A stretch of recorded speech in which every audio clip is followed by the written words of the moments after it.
Pada suatu hari di bulan Agustus tahun 636 Masehi, tentara Arab di bawah Khalid bin Walid menantang supremasi Kekaisaran Romawi Timur, atau yang biasa disebut Bizantium. Kedua pasukan saling menatap satu sama lain di tanah berumput di dataran tinggi Yarmuk, sementara burung-burung nasar berputar-putar di atas mereka. Seorang prajurit Arab maju ke depan dan berteriak, "Akulah musuh orang Romawi, akulah momok yang dikirim kepada kalian." Pertempuran yang akan mengubah sejarah akan segera terjadi. Setelah Nabi Muhammad SAW wafat pada tahun 632, Khalifah pertama Abu Bakar mengirim kampanye militer di wilayah Arab yang luas, mengubah semenanjung Arab menjadi benteng pertahanan Islam. Ekspansi ini dipelopori oleh para komandan yang tangguh dan berpengalaman dalam pertempuran, terutama Khalid bin Walid, komandan yang paling diandalkan oleh Nabi dan para penerusnya. Tujuan utama khalifah adalah untuk membawa semua kelompok suku Arab di bawah bendera Islam, termasuk mereka yang berada di padang rumput dan kota-kota di Irak dan Suriah. Hal ini akan menyebabkan bentrokan pertama mereka dengan Bizantium dan Persia secara bersamaan. Jauh sebelumnya, kedua kekaisaran telah berperang satu sama lain selama beberapa dekade, dan konflik yang berkepanjangan itu telah melelahkan kedua negara adidaya tersebut. Bizantium secara resmi merebut kembali wilayah mereka yang sebelumnya diambil alih oleh Persia.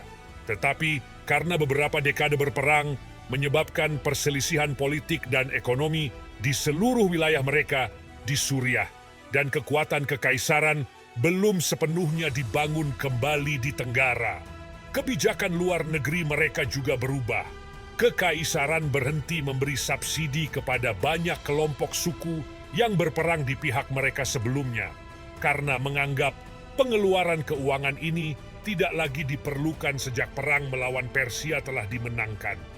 Sebagai gantinya, mereka mulai membangun koalisi pertahanan dengan kelompok-kelompok nomaden di utara Hejaz untuk menjaga Suriah dari arah Tenggara, serta memperluas kontrol politik mereka ke wilayah Arab.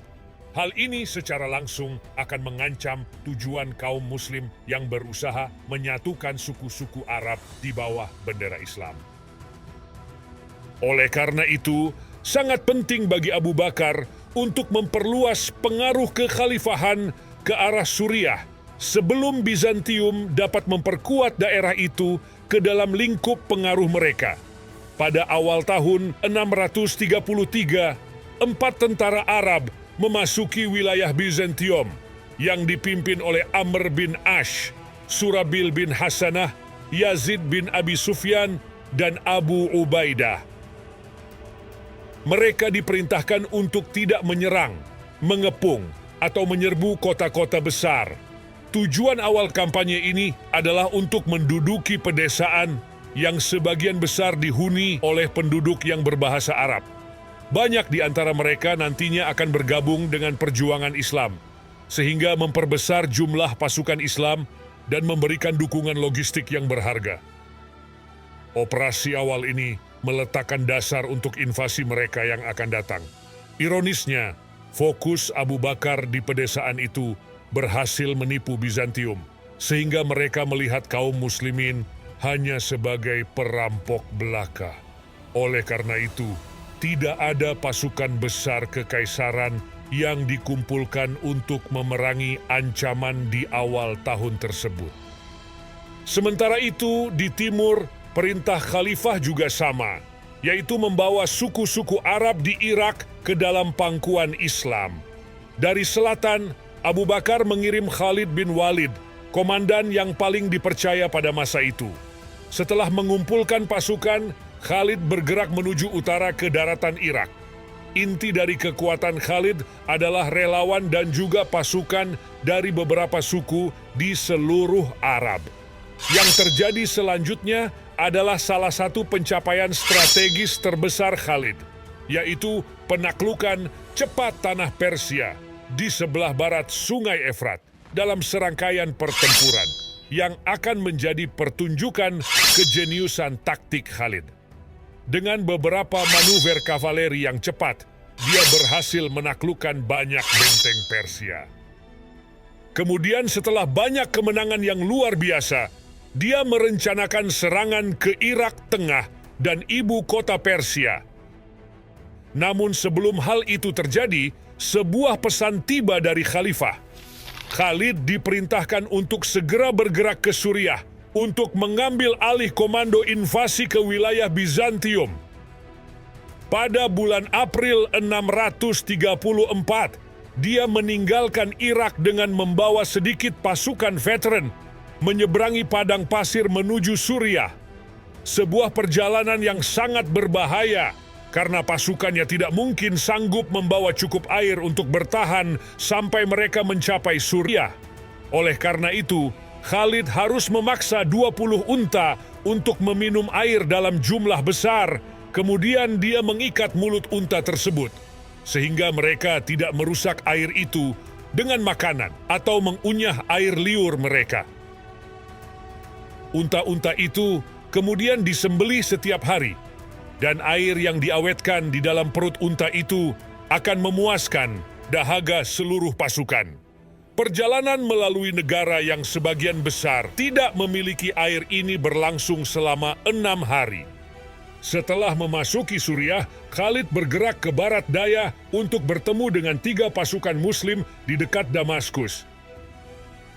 Dia juga merebut benteng dan kota-kota di sepanjang perjalanannya. Pasukan Bizantium saat itu benar-benar terkejut. Mereka tidak menyangka bahwa pasukan Muslim dapat memasuki wilayah mereka melalui gurun yang tidak dapat dilewati. Pada waktu itu, Bizantium menempatkan benteng di sepanjang perbatasan untuk menyampaikan informasi tentang pergerakan pasukan musuh ke wilayah pedalaman.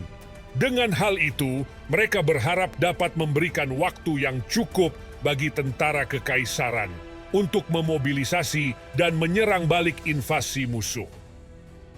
Sehingga setiap serangan yang menembus ke wilayah mereka, pada akhirnya akan dapat dipukul mundur kembali, dan hilangnya wilayah mereka hanya akan bersifat sementara.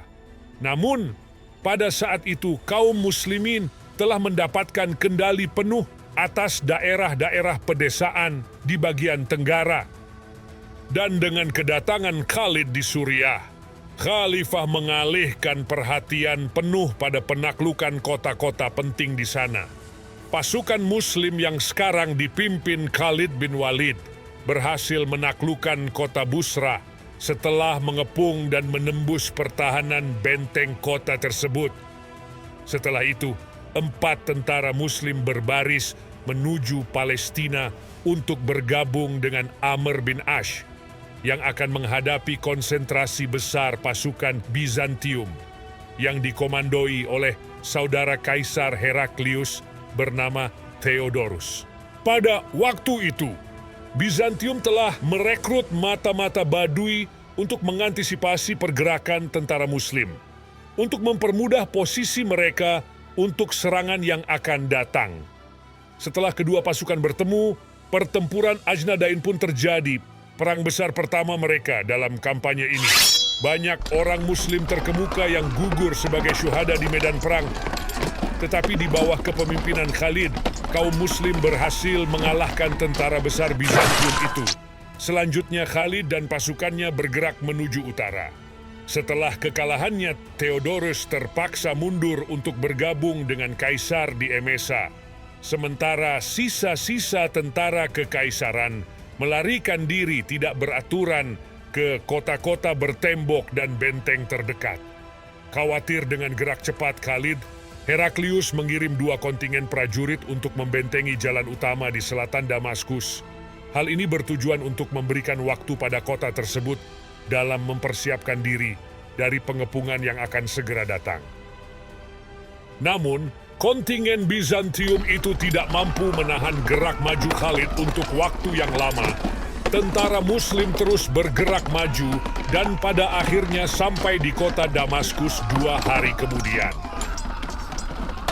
Pengepungan berlangsung selama 20 hari dan setelah pasukan bantuan Bizantium dikalahkan, kota pun menyerah.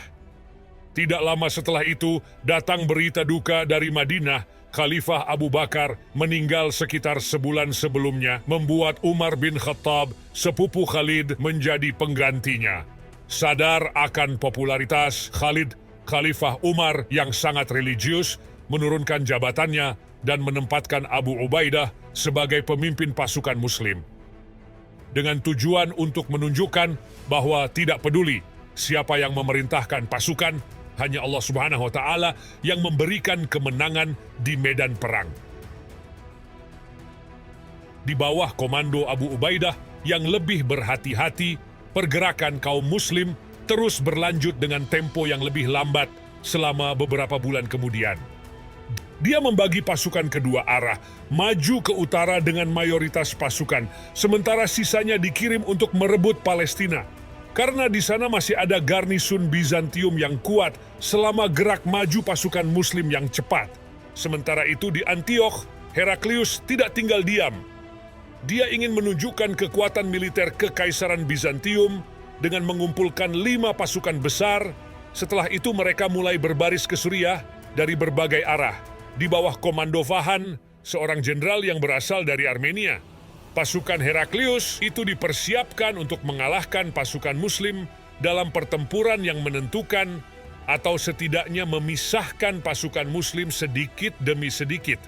Mengetahui pergerakan pasukan musuh yang mendekat, Khalid segera menyadari bahwa posisi kaum Muslim di utara akan dikelilingi oleh pasukan Bizantium yang secara jumlah lebih unggul. Khalid mendesak Abu Ubaidah untuk meninggalkan Suriah Utara dan mundur ke selatan menuju posisi yang lebih kuat di mana ada sisa pasukan Muslim yang dapat bergabung dengan mereka. Setelah beberapa pertimbangan, Abu Ubaidah memerintahkan pasukannya untuk bergerak ke selatan. Abu Ubaidah mengirim utusan kepada 2 komandan di Palestina untuk bertemu dengan pasukan utama di dataran luas di timur laut Danau Tiberias. Mereka memilih tempat ini karena banyak makanan ternak untuk kuda-kuda mereka dan juga memberikan peluang serangan manuver kavaleri. Seperti yang diduga oleh Khalid, 4 tentara kekaisaran berbaris menuju Emesa yang akan mengepung orang-orang Arab di utara, sementara tentara Bizantium lainnya sedang bergerak untuk merebut kembali Damaskus dan akan memotong garis mundur mereka. Beruntungnya pasukan Muslim berhasil mundur pada waktu yang tepat. Dihadapkan dengan tentara Bizantium yang besar, Abu Ubaidah mengirim pesan kepada Khalifah Umar untuk mengirim semua bala bantuan yang tersedia ke Suriah. Setelah semua pasukan Muslim bertemu, pengintai melaporkan bahwa garnisun Bizantium yang kuat sedang berkumpul di Caesarea. Kondisi ini membuat perkemahan mereka di dataran dekat Danau Tiberias menjadi berbahaya karena pasukan Muslim sekarang berpotensi diserang dari 2 sisi. Dengan saran dari Khalid, Abu Ubaidah sekali lagi menerima saran Khalid untuk memindahkan pasukan ke posisi yang lebih kuat di ujung timur dataran tinggi Yarmuk. Dengan pertempuran yang semakin dekat, Khalid yang diakui sebagai komandan lapangan terbaik diberi kendali sementara atas pasukan, sementara Abu Ubaidah tetap memegang kendali strategis dari keseluruhan pasukan Muslim. Sementara itu di sisi lain, tentara Bizantium terus mengikuti pergerakan mereka dari belakang.